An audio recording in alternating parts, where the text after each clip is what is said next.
Hey there, how you doing? It's Melissa Benaroya with Childproof Parenting Live. I just got off an airplane.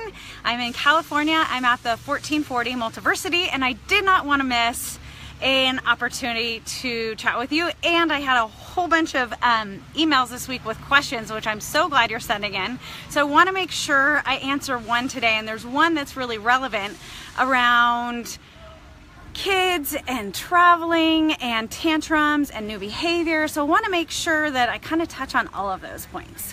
So this is a question from Colleen, and Colleen is traveling for 11 weeks in Southeast Asia with her family. She has a 5-year-old son. So I'm going to read you her email and question, and then I will respond so that way you get some new ideas and I'm able to answer Colleen's question as well. So here is her question.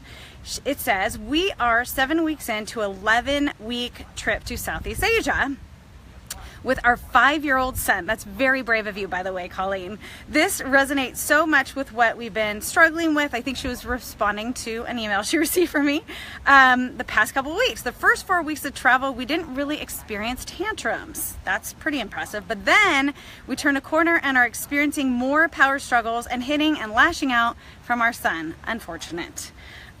We know that we should be trying to be more proactive so we don't have to be reactive. That's good. That awareness is a big piece of the process. But when he starts flipping out and physically hitting us or pursuing us across the room when we move to take space, it's really hard not to escalate and resort to all the terrible strategies that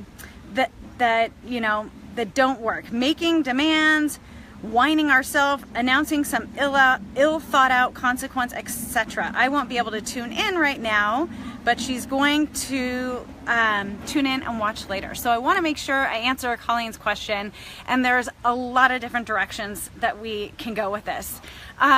First of all, I think we want to address what's underneath this behavior. So I want to acknowledge your son is 5 years old.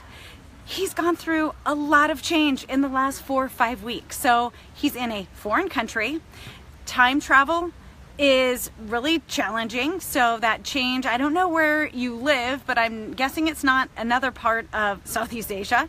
So just acknowledging that has a huge influence. I mean, you yourself probably had a difficult transition when the time changed. Imagine that with a 5-year-old who desperately needs at least 10 to 12 hours of sleep. So that's a big piece that can be fueling it.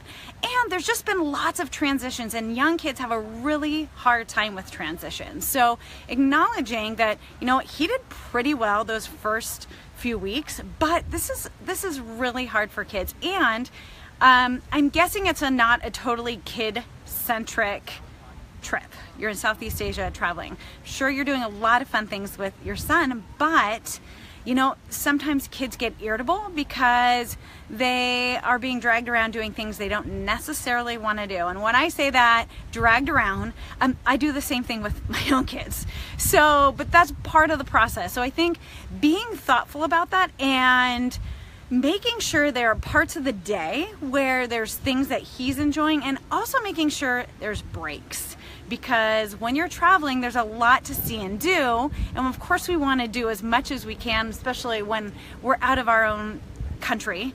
But I think that you're going to notice, and you've already noticed, that things go a lot better when we slow things down a little bit. So just being really thoughtful about how you're planning out your days may influence him. Also, this huge change in the types of food you're eating. So he may be eating less. So noticing how both sleep and food can influence your child's behavior. So you didn't mention anything about this, but I want you to just kind of assess where you're at and if he's getting his needs met. Because a lot of times this behavior is fueled, by being hungry or tired, but also wanting attention. So you probably have a lot to navigate while you're gone, and he's wanting attention. So a lot of these behaviors also are a way to keep you busy with him.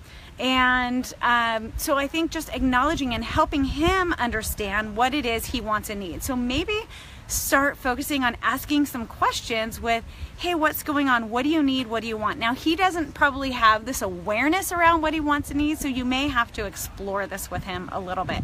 But all behavior is purposeful. So there is a reason for this behavior, and your job is to be a detective and help uncover what's going on underneath. We can respond to the symptoms, which are the tantrums and the fits and the running and the hitting, right? And you see that, you can respond to that. And usually, like you said, we tend to get in reactive mode, and that's not helpful. That's not going to change the behavior in the future. It might stop it in the moment. It might be a very great short-term response, but in the long term, it sounds like this behavior is becoming a pattern.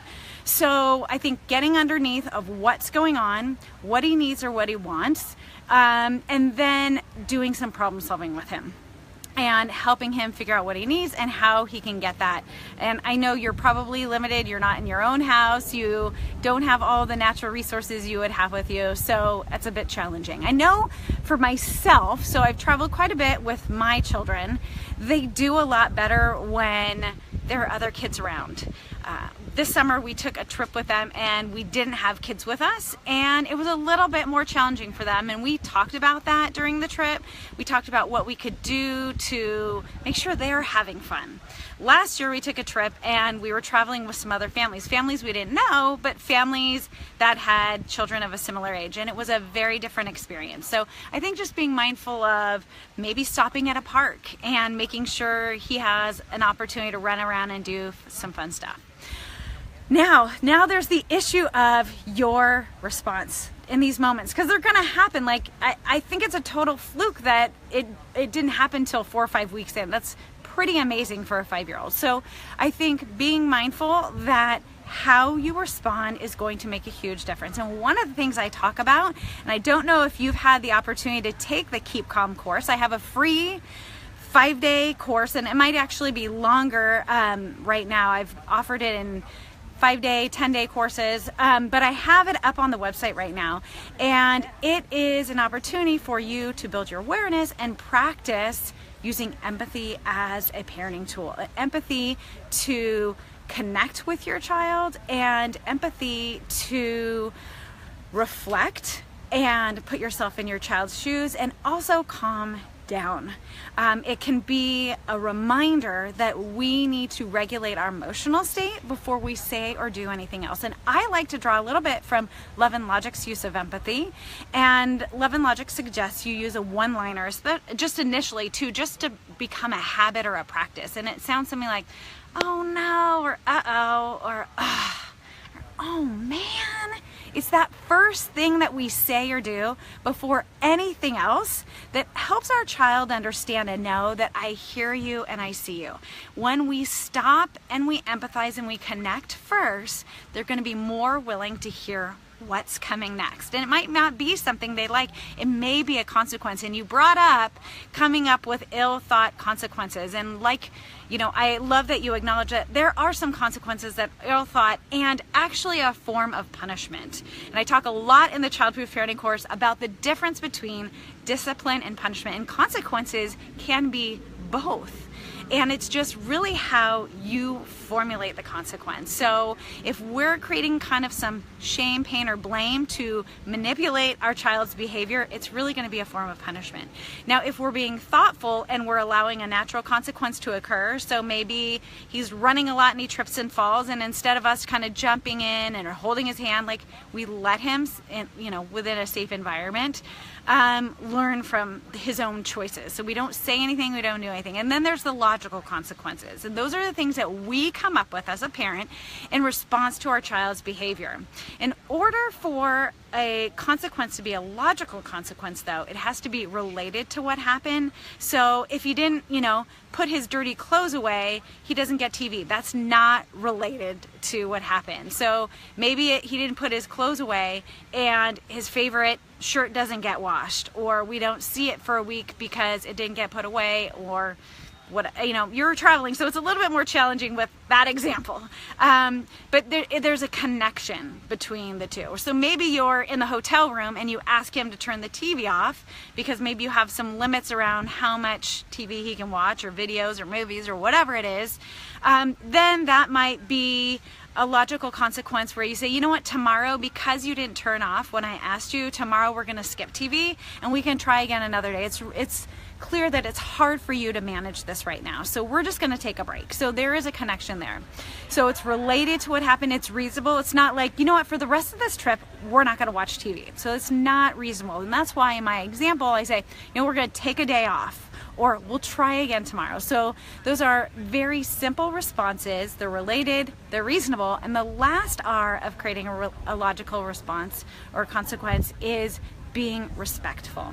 So in being respectful, we need to respond calmly and thoughtfully, because even if a consequence is related to what happened and it's reasonable, if it's delivered out of anger or frustration, it immediately becomes a punishment, because they're focused on how you're making them feel and not on the choice they made or the behavior they were choosing in that moment. So I think being thoughtful about the consequences that you are using and spending a little bit of time. And so if you want some resources, I'll make sure I link to that here. I have several articles where I talk about consequences, and I also have a few downloads. So I want to make sure I get that to you.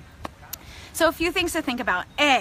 Number one, the environment, what's influencing your child's behavior, being a detective, looking at what's driving this behavior. All behavior is purposeful, and asking curiosity questions like, what's going on? What do you need? What do you want?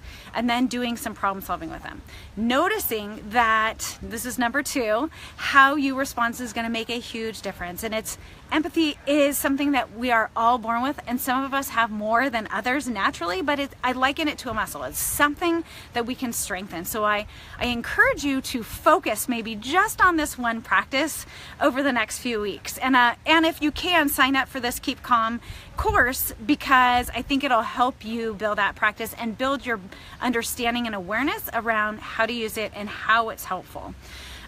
So being mindful of how you're showing up, because your emotional state is going to influence your child's emotional state. I'm not sure if you're familiar with what mirror neurons are, but mirror neurons are these things in our brains that, you know, exist in humans because we connect through shared emotions and shared experiences.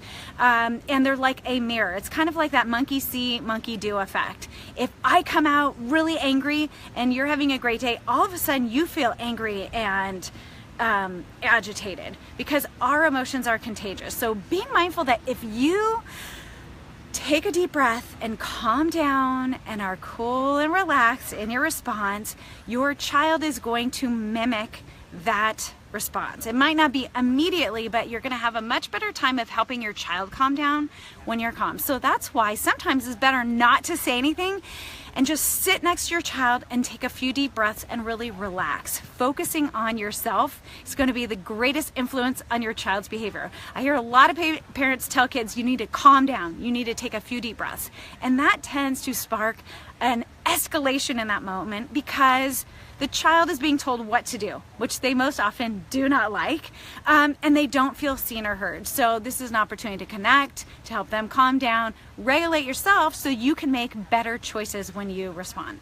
And the last thing I talked about today was using consequences that teach.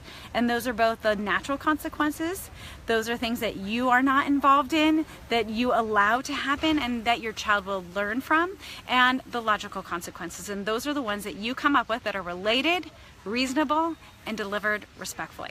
So those are just a few thoughts for today. I hope you will join me again next Friday. As I mentioned, I'm going to just throw in there, if you are wanting to work on some of these tools, I am going to be running a back to school parenting boot camp at the beginning of September. I know kids are going back to school at all different times of the year, and I know many of you are on the other side of the world and you're in the middle of your school year, but I think all of these tools and strategies will be very helpful to you as well. So be on the lookout for the link to sign up to that back to school boot camp.